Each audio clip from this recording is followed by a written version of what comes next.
Fala pessoal, tudo bem? Aqui é o Luiz Ottoni, sejam muito bem-vindos a mais um vídeo aqui do canal. Se você não conhece o canal ainda, aqui a gente fala tudo sobre SEO, inteligência artificial, marketing digital, então já se inscreve aí no canal, deixa um like no vídeo que ajuda bastante aqui no meu trabalho, combinado?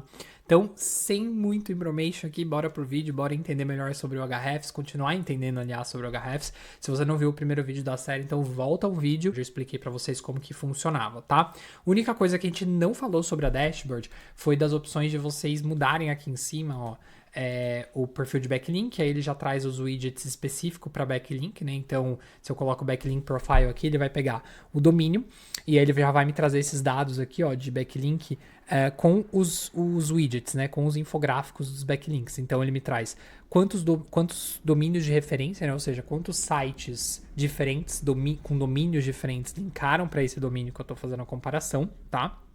Notem que eu sempre consigo aplicar aqui o concorrente para poder comparar essas métricas, né? Então isso é bem interessante aqui. Eu também consigo ver o average rating, né? Que é a nota de autoridade média de acordo com o tempo. Isso é uma coisa bastante interessante, porque no SEMrush a gente não consegue ver, tá? Aqui no Ahrefs eu consigo ver no tempo a tempo, né? Pra ver se aumentou, caiu, etc, tá? Aqui eu também consigo ver, por exemplo, quantos domínios a gente ganhou ou perdeu e que mudaram, né? Ao longo do tempo. Então a linha preta aqui, ó, você consegue ver as alterações, né? Então se aumentou, se caiu a quantidade de domínio e da onde que estão vindo esses links, né? Se ele vem do Brasil, se vem de Portugal, se vem de domínios que são genéricos, né? .net, .org e assim por diante, tá? E, inclusive eu consigo ver os âncoras, né? Então eu consigo ter uma ideia aqui de quais são os textos âncoras que são utilizados para poder mandar link para mim. E isso aqui, gente, é muito importante, porque eu preciso, por exemplo, se eu tenho um cliente que ele vende ferramentas de marketing digital, então uma ferramenta que constrói landing page. É muito importante que eu tenha referenciamento, né? Que outros sites me referenciem como um construtor de landing page e que no texto âncora eu tenha essa palavra-chave. Então isso é muito importante para a gente entender quando a gente está fazendo essa análise aqui, tá? Outro ponto também, né, que eu consigo fazer aqui é clicar diretamente no Organic Search para ele me trazer também widgets aqui que são voltados para o orgânico, né? Então, o tráfego orgânico a gente já falou sobre, então ele traz aqui uma média de tráfego, de traffic value, que a gente também falou o significado aí no último vídeo. Ele me traz uma média de impressões para eu ver se a quantidade de tráfego está acompanhando as impressões. Ele também me traz aqui a quantidade de palavras-chave ranqueadas, né? Então eu consigo pegar as palavras-chave aqui que esse domínio está ranqueando, a quantidade de páginas, né? Então ele já me traz aqui sem eu precisar filtrar. Se eu tenho mais palavras-chave branded ou não branded ao longo do tempo, né? Ou seja, com marca ou sem marca. A intenção de busca, né, da palavra-chave ser informacional, ou seja, se quem está procurando esse termo, ele está interessado em um conteúdo mais informativo, ou seja, um conteúdo de blog, né? Ele está tentando se informar. Ou se é navegacional ou comercial, né? Ou seja, uma pessoa que está procurando mais sobre um serviço, sobre entender mais de forma corporativa o que é aquela empresa, o que ela oferece. Transacional, que já é um tráfego ali mais voltado para transação, né? Que seria ali para comprar algo. Então, tráfego de e-commerce, por exemplo, ou uma palavra-chave mesmo, tipo assinar serviço tal. Uma palavra-chave transacional. Palavra-chave com marca e palavra-chave local. Com marca, né? Leva a marca ali do seu site, né? Da sua empresa, da sua marca. E o local seria o tráfego que ele vem ali acompanhado de alguma diretriz geopolítica, né? Então, tipo, alguém está procurando um serviço de marca digital em São Paulo, por exemplo. Então, é um tráfego com palavra-chave local, porque tem o São Paulo na palavra-chave, beleza? Então, aqui a gente também já tinha visto, né? Então, é bem interessante aqui esses widgets que o Ahrefs traz aqui pra gente dentro de Organic Search. Outra coisa que a gente também consegue ver muito aqui, gente, e que mesmo que não seja o nosso foco aqui como SEOs, é a parte de mídia paga no Ahrefs, tá? Quando eu levo isso aqui para os meus clientes, assim, às vezes num relatório de SEO, que eles não estão esperando ver sobre isso, eu costumo ter um feedback muito positivo. Por quê? Porque o SEO, ele é um organismo dentro do inbound, né? Aliás, o SEO é uma parte do inbound, né? O inbound é um organismo vivo ali com várias frentes. E a gente tem que entender que o nosso trabalho ele é afetado, né, por mídia paga. Então, mesmo que eu não faça a mídia paga, é interessante eu saber o que está acontecendo na mídia paga.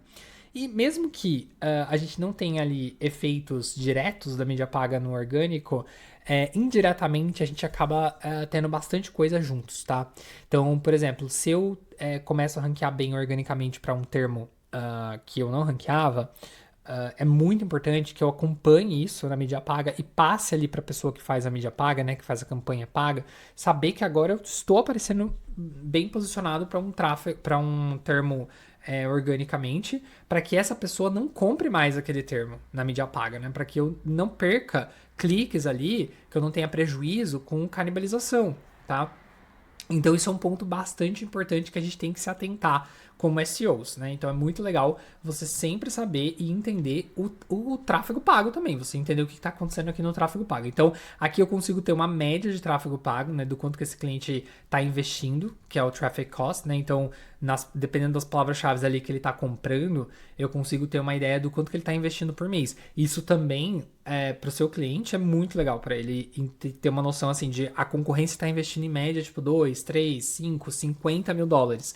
Então eu preciso ter um certo budget também para eu conseguir competir ali com ele para eu estar à frente, né? Quando a gente olha para a força de marca, sempre que possível. Se você tem ali na sua análise um cliente que ele não tem tanto dinheiro, que ele está começando agora, isso aqui também é interessante você colocar, porque você consegue dizer para ele o seguinte: olha, os seus principais concorrentes, eles têm hoje ali um custo com tráfego pago de muito dinheiro, né? 50, 60 mil dólares por mês.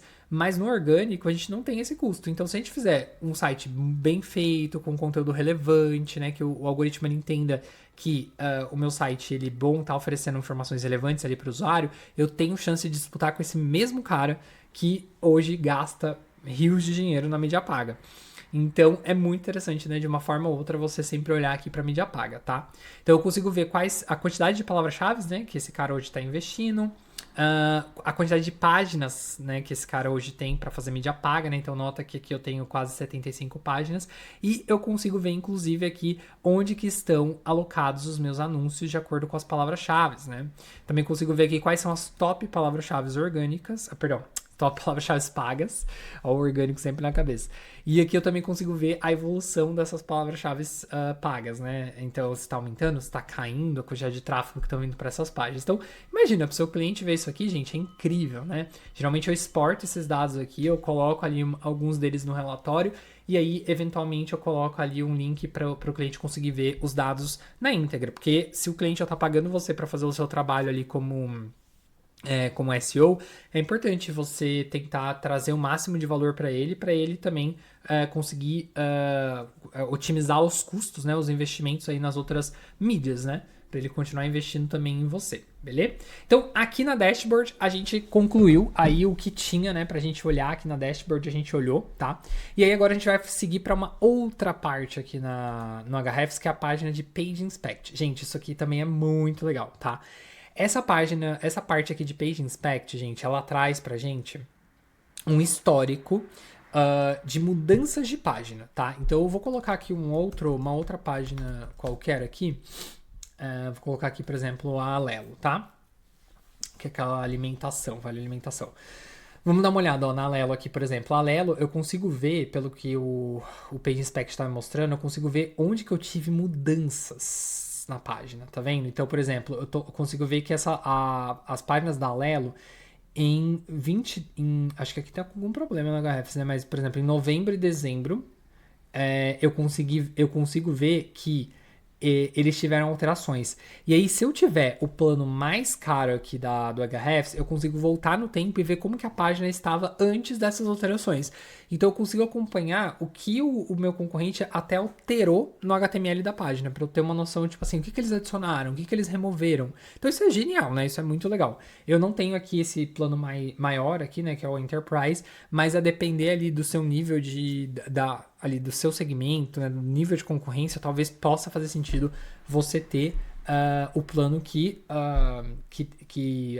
tem aqui esse add-on, né? Que tem essa parte aqui do Page Inspect, tá? Que no caso é com o plano Enterprise, que aí é bem mais elevado o valor. Acho que é $1.000 por mês, uma coisa assim.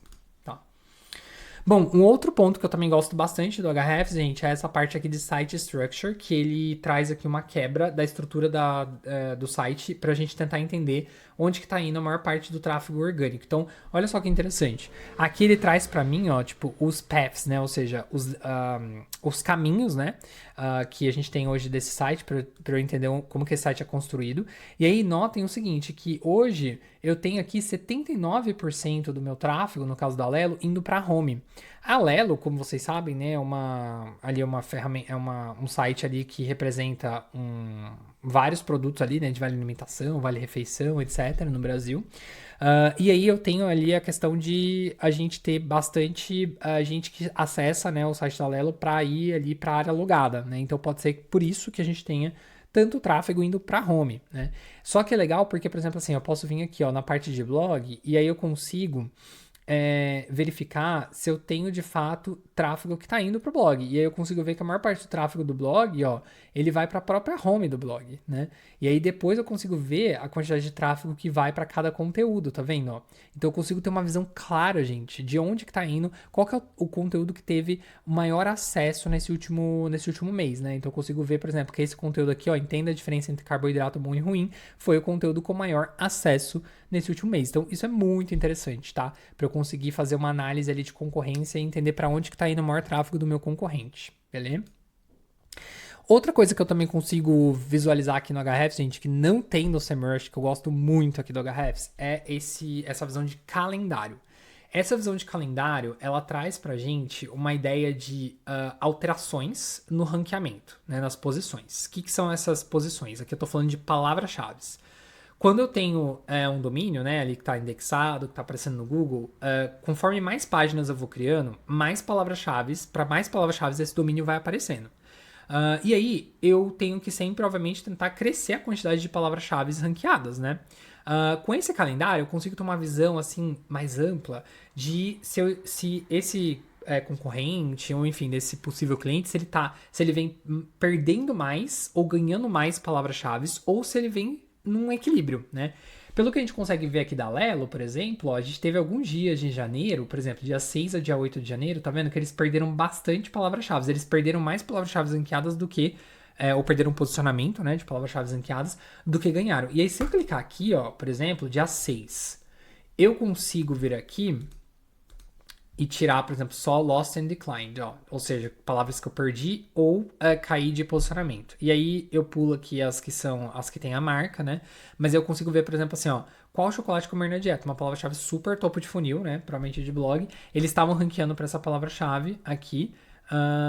Deixa eu ver qual posição que eles estavam ranqueando. Peraí. Eles estavam ranqueando na posição 1. Eles perderam totalmente o tráfego para essa palavra-chave. Então, por que isso aqui é interessante? Porque eu consigo encontrar oportunidades que às vezes meu concorrente, enfim, acabou de perder, e eu consigo ir lá e criar um conteúdo, né? Pensar em um conteúdo baseado nesse termo ali que o concorrente acabou de perder. Então, isso aqui é muito interessante para eu também conseguir trazer ali quick wins, tá? Então, esse é um ponto bem interessante. Outra coisa também que a gente consegue fazer aqui, quando eu vou aqui para a parte de páginas, eu também consigo fazer essa mesma análise, só que voltado para páginas, né? Então eu consigo verificar, tipo, quantas páginas estavam indexadas, né? Se eu perdi, se eu diminuí a página, se teve algum tipo de alteração. E aí eu consigo fazer a mesma coisa para referring domains, que está relacionado ali à estratégia de backlinks, né? E para a quantidade de backlinks em si. Olha só que interessante. E aí eu consigo filtrar para eu ver quais foram os últimos backlinks que esse cliente, concorrente meu, perdeu, né? Então eu consigo ver para ver se às vezes se esse cara perdeu esse backlink, pode ser que eu possa ir lá e solicitar uma inserção ali pro meu cliente, né? Nesse caso. Então isso é muito bom também a gente ter essa visão, beleza? Então essa visão de calendário, gente, ó, genial, e é uma coisa também que esse plano dos $259 atualmente, né, no momento que eu tô gravando esse vídeo, ele oferece, né? Então já tá ali incluso, beleza? Agora, gente, a gente vai para uma parte aqui que eu adoro também, que é essa parte de oportunidades. Isso aqui salva muito a gente em momentos onde eu não tenho ali mínima ideia por onde começar na estratégia desse cliente, tá? Notem que aqui eu não fiz uma auditoria no site desse cliente, eu só digitei aqui o domínio dele, e aqui ele já me trouxe várias oportunidades de ganho em SEO. Então, por onde que eu posso começar ali uma estratégia, tá? Então, por exemplo, ele me trouxe aqui, tipo, olha, você tem várias palavras-chave que são low-hanging fruits. O que são low-hanging fruits, gente? Low-hanging fruits são palavras-chave que elas estão muito próximas de chegarem na primeira página ou próximas de chegarem ali numa posição muito boa, né? Tipo no top 3, tá? Aqui no caso ele tá me mostrando posições de 4 a 15, ou seja, cada página orgânica tem 10 posições. Então ele tá me mostrando palavras-chave que estão na posição 4 à posição 15, que estão indo ali do meio da primeira página para a segunda página. Então, o que ele quer dizer com low hanging fruits? Ele quer dizer o seguinte, olha, se você otimizar essas páginas aqui com foco nessas palavras-chave, pode ser que você tenha um ganho bastante positivo em curto período de tempo. Então, isso é muito bom. Então, otimize, né? Olha essa lista de palavras-chave que eu estou selecionando aqui e otimize. Tem coisas aqui que não vão fazer sentido. Então, ele está pegando aqui, tipo, um trecho, uma palavra-chave de um concorrente direto. Mas, ó, tem coisas aqui que fazem sentido, né? Então, faz sentido eu criar um conteúdo sobre ou otimizar o meu conteúdo, né? Para eu conseguir crescer, dado que eu estou numa posição muito boa já para ele, tá? Então, é uma excelente forma de você analisar ganhos rápidos, tá? Então, eu vou voltar aqui no nosso oportunidades, ó. Aí aqui, gente, featured snippets, né? Que é aquela parte de destaque do Google. Então, quando você procura alguma coisa, ele traz como resposta aquela resposta destacada. Isso é featured snippets, né? E aqui ele traz pra gente páginas que também tem esse potencial aí de feature snippets, né? Pra gente fazer essa otimização nessa página para que ela consiga ganhar feature snippets, né? Ela consiga ter esse destaque. Então, essa mesma lógica que ele utiliza aqui, né? Para fazer o compilamento aqui de outras oportunidades. Então, aqui tem sugestões de content gap, né? Ou seja, ele traz ali, ele faz uma análise entre o meu domínio e o dos concorrentes e ele analisa quais palavras-chave que eu não ranqueei, todos os meus concorrentes ranqueei. Isso é o que a gente chama de content gap. Ele também já traz aqui para mim conteúdos que estão com tráfego caindo, né? Então, que nos últimos 6 meses tiveram queda de tráfego. Se eu clicar aqui, ó, ele já vai fazer uma comparação aqui para mim, ele consegue mostrar quais são as páginas e conteúdos, e aqui eu posso filtrar, por exemplo, por conteúdos de blog, por exemplo. E aí eu consigo ver quais são os conteúdos que estão perdendo tráfego, né? Ou páginas em si que estão perdendo tráfego, que aí eu preciso fazer uma otimização. E que aí, se você não souber fazer essa otimização, não sabe por onde começar essa otimização, aí você pode usar uma outra ferramenta, né? Usando IA aí para poder fazer essa otimização, tá?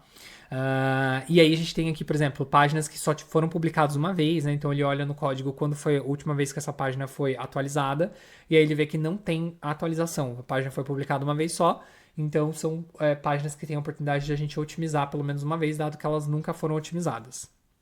Outra coisa também que ele analisa, gente, é potencial de canibalização. O que é essa canibalização? A canibalização é quando eu tenho uma página que ranqueia para mais de uma palavra-chave e que essas palavras-chave elas são muito iguais e aí elas ficam disputando ali o ranqueamento. Tá? Então, por exemplo, vamos supor que você venda, não sei, carteiras, né? Se é um e-commerce ali, você vende uma carteira preta, né? Então, você tem ali um e-commerce e você está vendendo carteira preta. Essa carteira preta, o ideal seria que você tivesse uma página, né, voltada para esse modelo específico de carteira, né, carteira preta. Se eu tenho mais de uma página para o mesmo produto, né, então eu tenho a carteira preta A, a carteira preta B, só que eu tenho uma palavra-chave só, que é carteira preta, eu vou confundir ali o algoritmo, né? Eu vou confundir ali o Google, o Bing, enfim, em relação a qual dessas páginas ele deve considerar como a página principal, porque eu tenho a mesma palavra-chave disputando para 2 páginas. Então, aqui eu tenho o caso de várias palavras-chave aqui, de várias páginas, que elas têm mais de uma palavra-chave disputando o ranqueamento para elas, tá? Então, não é o ideal. Então, é sempre bom eu verificar essa canibalização, se de fato eu tenho ali um potencial de canibalização.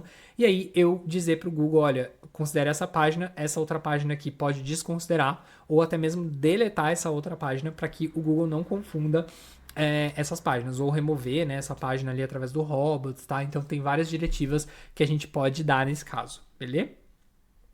Outra coisa também, gente, que a gente tem aqui é a questão de links, né? Então, links que foram redirecionados, né? Mas não foi implementado o redirect. Então, provavelmente ali links que estão quebrados, né? Então, que tem algum problema. Ó, por exemplo, esse link aqui tá com 404, que é um código de quebrado, né? Link quebrado. Então, se eu tentar acessar esse link, ele vai estar quebrado. Então, não foi feito o redirect desse link. Eu preciso fazer o redirect, tá? Que nada mais é do que eu pegar o link antigo, né, e apontar ali pro Google e pro usuário, né, olha, esse link existia, Tava aqui, agora ele tá aqui. Ou remover ele de uma vez por todas, porque hoje ele continua sendo indexado, o que é ruim, né? Porque a pessoa chega nele de alguma forma ali no Google, tá? Outra coisa também que ele coloca aqui, Unlinked Brand Mentions, né? Quando eu tenho ali links dentro do meu site que eu não menciono a marca, tá? E âncoras, né? Texto âncora, que é o texto onde você coloca o link, que não são muito descritivos, né? Então, o texto âncora, gente, ele é muito importante na hora que a gente vai fazer ali um link. Como eu já disse aqui anteriormente, né? Se eu tenho um site ali que eu tô tentando vender, sei lá, um serviço de consultoria de marketing digital, por exemplo, é muito importante que eu tenha links de outros sites, ou até mesmo de dentro do meu site, que use o termo marketing digital, por exemplo, tá? Porque isso vai reforçando ali pro algoritmo que eu sou bom dentro de um segmento, né? Que eu sou bom dentro de um grupo semântico, tá? Então, por isso que é muito importante a gente ter âncoras descritivos, beleza? Essas oportunidades que vocês estão vendo aqui, que elas estão invisíveis, a gente vai passar por elas, eventualmente, porque eu vou fazer uma auditoria com vocês. Mas, basicamente, elas não estão aparecendo aqui, porque, primeiro, o Ahrefs ele precisa auditar o site, para daí ele trazer esses problemas. Então, por isso que eles não aparecem aqui nas oportunidades. Então, eu primeiro preciso criar um projeto, né, colocar esse site dentro de um projeto, e aí eu rodo uma auditoria, e aí, assim, vai aparecer aqui as oportunidades de linkagem interna e dos erros técnicos, tá? Mas fiquem tranquilos, porque vai ter aqui vídeo no canal de como fazer auditoria técnica no seu site, né? Se já tiver sido publicado, eu já vou deixar linkado aqui para vocês. E aí, nesse vídeo, a gente vai falar um pouquinho sobre ali o processo de auditoria do Ahrefs e dessas oportunidades que aparecem aqui diretamente no menu aqui lateral, beleza? Bom, pessoal, espero que vocês tenham gostado deste vídeo. Vocês estão usando o Ahrefs, já usaram o Ahrefs na vida de vocês, continuam preferindo ali o SEMrush ou outra ferramenta, o que vocês acharam no Ahrefs até agora? Bom, me contem aí nos comentários, estou curioso para ouvir. Vou continuar fazendo ali os vídeos para vocês, pra gente passar por todos esses outros itens aqui do menu do Ahrefs. Tem bastante coisa, hein, pra gente falar sobre aqui ainda. Então, já se inscreve no canal e deixa o joinha aí pra mim, porque me ajuda bastante no meu trabalho. E comenta aqui embaixo o que vocês estão achando. Se tiver alguma ferramenta que vocês querem que eu teste aqui também, ou se vocês tiverem qualquer dúvida, deixa aqui que eu vou responder vocês. Combinado? Até o próximo vídeo. Tchau!